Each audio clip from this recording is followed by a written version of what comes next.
alam pero pilit nagsisinungaling eh. Yeah.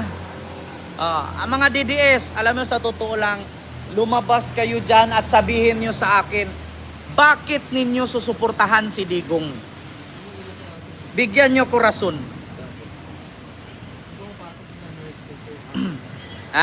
Bigyan nyo ako ng rason kung bakit nyo susuportahan si Digong. Isa lang. Diba ang daming DDS na nood dyan? Baka naman iiyak ka later, bakit nga ako iiyak? Wala naman akong ninakaw na pera sa bayan. Kasi marami siyang nagawa na hindi nagawa ng ibang presidente. Ano nagawa ni Digong? Yung magnakaw ng pera sa bayan? Yung magtayo ng bill pero pangalan ni Ramon Ang? Yeah.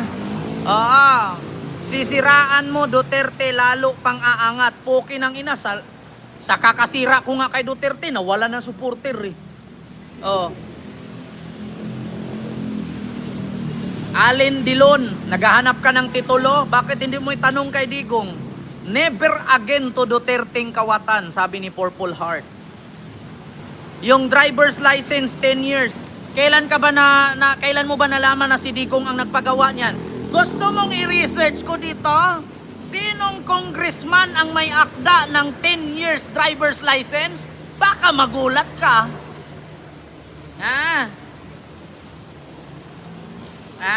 Ano?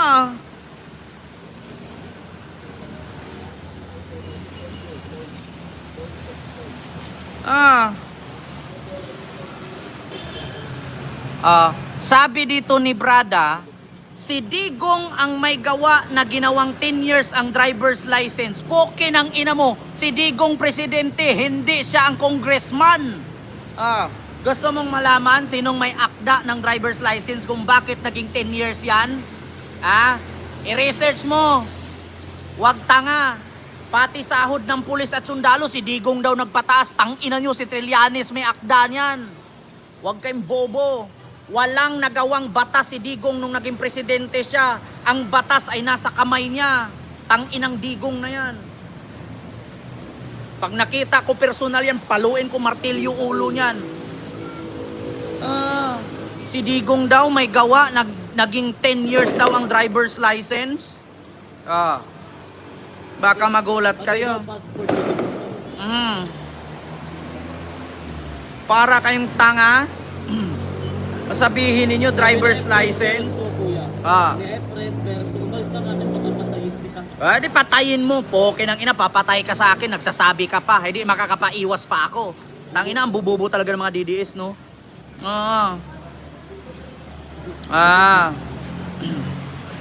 Kaninong batas? Ito na. Ang 10 years. Gusto nyong malaman? Yung 10 years daw na passport para sa mga Chinese yun eh. Nakapalang mukha sa nagsolat sila. May mga billboard pa sa Inlex. Ito ha. Sila kay Buloy. May mga ano pa. May mga picture pa, mga pangit na mga didiles. Ayan, tanong ko sa inyo. Sino ang may akda ng 10 years driver's license? Bakit naging 10 years ang passport at bakit naging 10 years ang lisensya? Una, si Villar po ang nagpasa ng 10 years na validity ng mga passport. Si Cynthia Villar din ang magpasa ng 10 years driver's license. Hindi si Digong, wag tanga. Pinaangkin nyo dahil kay Digong naging 10 years ang passport at license. Mga Villar ang nagpasa niyan, wag kang bobo. Wag tanga. Tangina nyo, ang bobobo nyong DDS. Hindi. Si Grispo, si Villar at si Cynthia Villar ang may gawa niyan. Hindi si Digong, wag tanga. Ang bobobo ninyo. Sabi ni Ma'am Amelita Puso, fuck you kayong lahat sa earth. Tangina, dahil daw kay Digong naging 10 years daw ang driver's license. Dahil daw kay Digong naging 10 years daw ang passport. Hindi nyo ba alam? Si Crispo, si Villar ang may akda niyan, wag tanga. Ang bobobo niyo mga DDS. Tangina nyo. Libre naman Google eh. Bakit sabi mo kanina Trillanes? Tanga, bobo ka din nakakinig. Sabi ko kay Trillanes, yun yung pagpapataas ng sahod ng teacher, ng sundalo at pulis.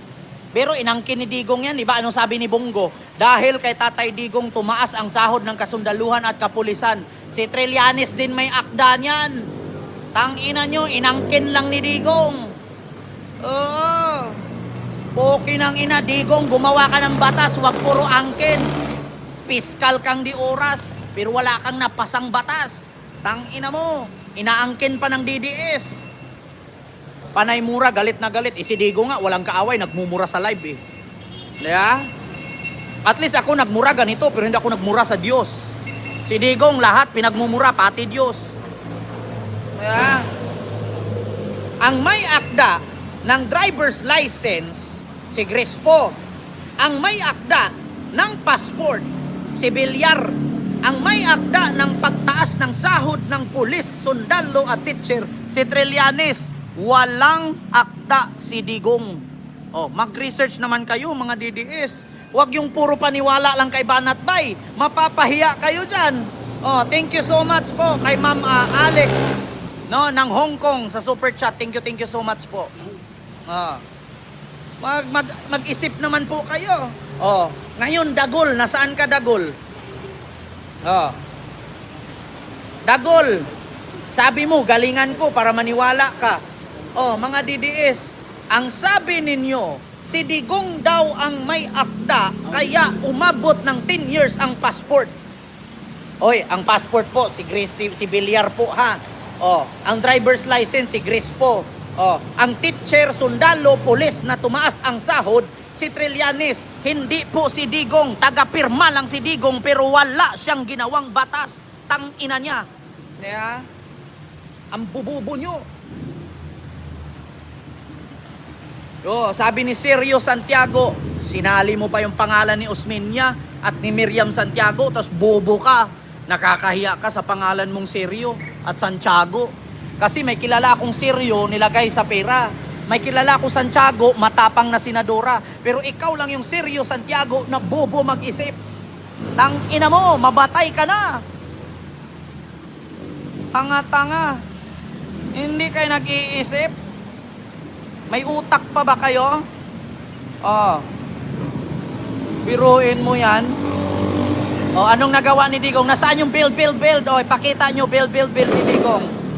Saang lugar at banda sa Pilipinas na may build na napatayo ni Digong?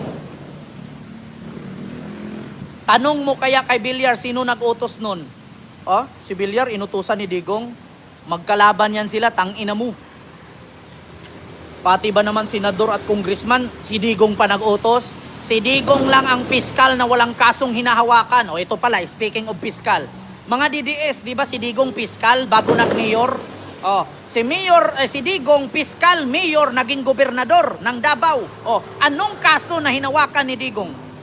Simula nung nagpiskal siya.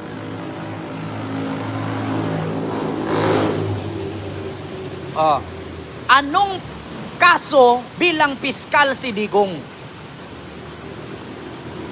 Diba? Walang kaso kasi hindi nyo mapakita. Bigyan nyo ako mga DDS ng isang kasong hinawakan ni Digong nung naging piskal siya. Bakit siya natawag na piskal na wala man siyang kasong na ipanalo? Wala kayong may pakita, di ba? Kasi hindi nyo alam, kay wala talaga kayong alam. Free lang mag-google, sabi mo, mag-google kayo. Ilabas ninyo na anong kaso hinawakan ni Digong nung nagpiskal siya. Nang malaman ninyo, DDS kayo, di ba? Duterte die hard support. Support ba? Support? Duterte die hard supporter, ilabas ninyo kung anong kaso na hinawakan ni Digong nung piskal siya. Tangina nyo, wala kayong may pakita eh. Anong kaso? Wala, di ba? Kasi wala kayong alam. Tangina nyong DDS kayo. tinatawag nyo sarili ninyo na Duterte diehard supporter. Ha? Duterte diehard supporter. Pero ni isang kaso na hinawakan ni Digong na si Digong daw ay abogado, wala silang maipakita.